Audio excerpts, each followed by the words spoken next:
Hello friends, नमस्कार। मैं Vinod sir एक बार फिर हाजिर हूँ मोविशाला के इस प्लेटफॉर्म पे। जैसा आप सभी लोग जान रहे हैं कि मैं विनोद सर आप सभी लोगों को सीसेट में मैथ्स एंड रीजनिंग दोनों सब्जेक्ट पढ़ाता हूँ।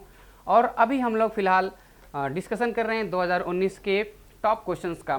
टॉप क्वेश्चंस का मतलब सारे क्वेश्चंस टॉप थे इसमें, और उसका ट्रेडिंग डिस्कशन चल रहा है कि कैसे हम लोग कम से कम समय में इसको डील कर सकते थे, बट कॉन्सेप्ट ना जानने की वजह से नहीं हो पाया।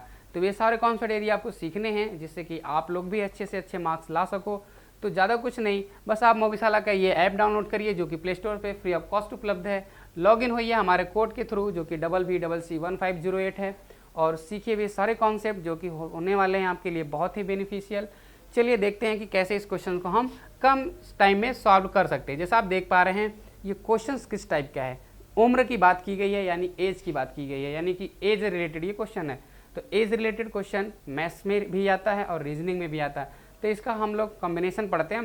यदि मैथ में पढ़ लिए तो अच्छी बात है, नहीं तो फिर रीजनिंग में तो इसको पढ़ाया ही जाता है। चलिए देख लेते हैं कि क्या क्वेश्चन है। लिखा है in 2002 Meenu's age was 1/3 of age Meera, यानी कहने का मतलब यह है कि मीरा की उम्र की 1/3 है। कौन? मीनू, जो कि वर्ष 2000 में। फिर क्या कह रहा है, where in 2010 Meenu's age was half the age of Meera, what is the Meenu's age year of birth, यानी कि ईयर बर्थ क्या है वो आपको बताना है, लेकिन किसका? तो मीनू का जन्म का वर्ष बताना है। तो चलिए देख लेते हैं कैसे इस क्वेश्चन को सॉल्व करेंगे। तो इसके लिए सबसे बेस्ट अप्रोच होती है रेशियो मेथड। यदि रेशियो मेथड आपका कॉन्सेप्ट पूरा अच्छे से क्लियर है रेशियो मेथड पे, तो आप नो डाउट बहुत आराम से इस क्वेश्चन का आंसर निकाल सकते हैं। बट नहीं है तो भी मैं आपको सिखाने वाला हूँ। ध्यान से समझिए, ये नाम क्या है? मीनू और मीरा। तो एक बार यहाँ पे लिखिएगा मीनू, यहाँ पे लिखिएगा मीरा। अब क्या है? मीनू की उम्र मीरा की उम्र की 1/3 है, यानी कि मीनू यदि 1 है तो मीरा कितनी है? 3 है, तभी ना 1/3 होगी।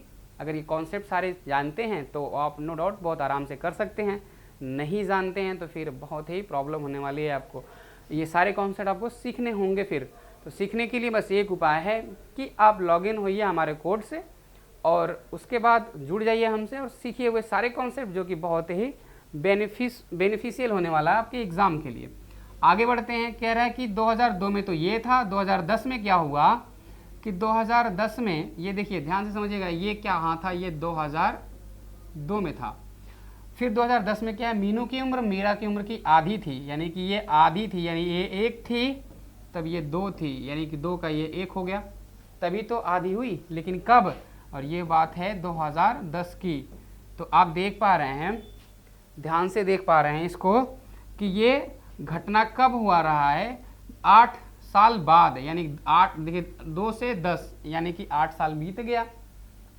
लेकिन अब इसको सॉल्व कैसे करते हैं? तो ध्यान समझिए, इनका जो डिफरेंस है वो 2 का है, इनका जो डिफरेंस है वो 1 का है। ऐसे तो काम चलने वाला नहीं है। एज का डिफरेंस हमेशा सेम होता है। जैसे कहने का मतलब मेरा ये है, यदि मैं अभी 25 साल का हूँ और मेरा भाई जो है अभी 20 साल का है, तो हम दोनों में 5 साल का डिफरेंस है। लेकिन यदि 20 साल बीत जाए तो क्या डिफरेंस बदल जाएगा? नहीं बदलेगा। 20 साल बाद हम 45 को होंगे तो वो 40 का ही रहेगा, यानी कि डिफरेंस जो है वो सेम रहने वाला है। तो जब डिफरेंस सेम रहने वाला है तो हम लोग यहाँ पे भी डिफरेंस सेम रखने वाले हैं, क्योंकि ये दोनों लोग भी ऐसे ही हैं जैसे हम और हमारा भाई था। तो चलिए इनका डिफरेंस पहले सेम रखते हैं, फिर आगे बढ़ते हैं और देखते हैं कैसे कम समय में इसको हम सॉल्व करने वाले हैं। तो कुछ करना नहीं होगा, इस 2 का इसमें मल्टीप्लाई कर दीजिए और इस 1 का इसमें मल्टीप्लाई कर दीजिए। तो 2 का जैसे मल्टीप्लाई करें तो ये 2 का नम 2 हो गया, और ये 2 दूना कितना हो गया? 4। तो आप देख पा रहे हैं ये 1 से 3 हुआ 2 का गैप, 2 से 4 हुआ 2 का गैप। अब यहाँ पे बैलेंस इक्वल है, बैलेंस बराबर है, आप सॉल्व कर सकते हैं आराम से। मीनू पहले 1 साल की थी, फिर बाद में 2 साल की हो गई, यानी कि ये यूनिट के हिसाब से बढ़ रही है, यानी 1 यूनिट पहले थी अभी 2 यूनिट हो गई। बढ़ी कितनी? तो आप कह रहे हैं सर 1 बढ़ी, और इसी 1 का जो वैल्यू है वो कितना है? 2002 से 2010 हुआ, यानी कि 8 हो गया, 8 साल बढ़ गया, यानी इस 1 का मान जो है 8 आ गया। जब इस 1 का मान 8 आ गया तो आपसे ये पूछा जा रहा है कि मीनू के जन्म का वर्ष क्या है? मीनू का जन्म का वर्ष क्या है? तो मीनू 8 वर्ष की थी, कब? 2002 में। 2002 में यदि वो 8 वर्ष की थी, 2002 में यदि वो 8 वर्ष की थी, तो बताइए कि उसका जन्म कब हुआ होगा, यानी 8 वर्ष पहले ही तो हुआ होगा। तो 2002 में से 8 वर्ष यदि आप माइनस करोगे तो आपका क्या आएगा, 1994 आएगा। 1900 क्या आएगा, 94।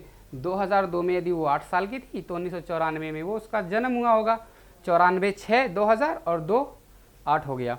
तो इसीलिए इसका जो आंसर होने वाला है वो ऑप्शन नंबर बी होने वाला है, यानी कि उसका जन्म कब हुआ था, 1994 में। किसका, मीनू का। बट यदि मीरा का अगर पूछ देता तो क्या करते, तो देखिए मीरा यानी इस एक का जो वैल्यू है वो तो 8 हो गया ना, इसी वजह से हम 8 माइनस कर लिए, 1994 आ गया आंसर। लेकिन जब मीना की बात आती तो मीरा की बात में हम देखिए 3 का मान घटाते, 3 का मान घटाते तो 3 घटाते तो 1 का मान यदि 8 है तो 3 का मान हो जाता 24। तो 24 कम करते किससे, 2002 से, और 24 जब कम करते तो हो जाता 1978। 1978 में उसका जन्म हुआ होता। तो चलिए मिलते हैं हम लोग नेक्स्ट क्वेश्चन पे। Thank you.